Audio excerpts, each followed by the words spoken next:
Merlin Olsen's husband of many years, Dave Carlson, suffers amnesia after a car accident, mistaking his first love for his wife. Dave forgot that he gained weight to become a 300-pound obese man to save Merlin. He also forgot to confront Merlin's beastly adoptive father and die together in a fire. He forgot that after his release from prison, he discovered she was penniless and forced himself to become Mr. Carlson. Dave allowed his first love into their home, treating Merlin and her son like a monster. She struggles to hold on, hoping for the day he regained his memory. However, after being raped, she overheard him on the phone with a friend. If I had met Merlin first, perhaps Lily Franco would be the one I used as practice for marriage now. But Lily is back. The position of Mrs. Carlson must be hers.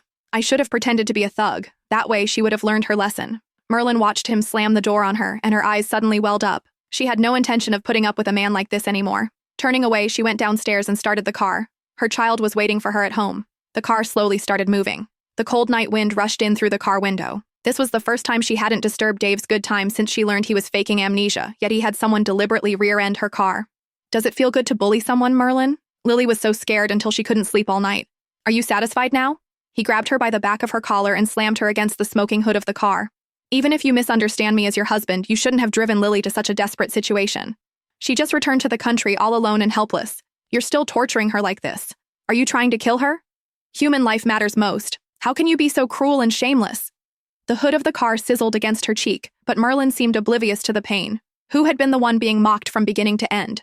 And who was being intimidated now? Was she just supposed to obediently wait to die, without even the right to fight back? At this moment, Merlin finally answered her grandmother's question in her heart.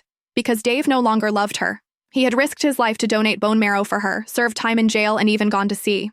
Before overhearing the phone call, she foolishly chose to believe him. She believed he had only lost his memory in a car accident and mistaken Lily for her, which was why his feelings, and his treatment of her and their son, had changed so drastically. Merlin never dared to dream that the amnesia was fake, the love was fake, and even the marriage was just a tool to use her as a practice subject. The man who spoke gently even to the waitress, whose manners were ingrained in his bones, actually disguised himself as a thug and raped her to force her to leave.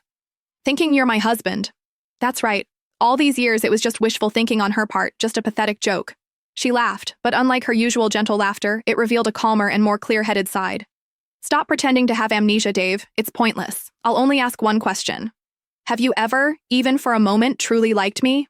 Dave showed no embarrassment at being exposed, nor did he try to distance himself from her as before. Instead, he smiled slightly, carefree and unrestrained, indescribably handsome. In all these years, she had never seen him smile with such youthful energy, while Lily, with just her appearance, effortlessly possessed a tenderness she could never attain in her entire life. Her eyes instantly reddened, and she hastily lowered her head, burying her tears in her clothes. Answer me. She lowered her head, watching the gradually falling rain, stubbornly wanting an answer,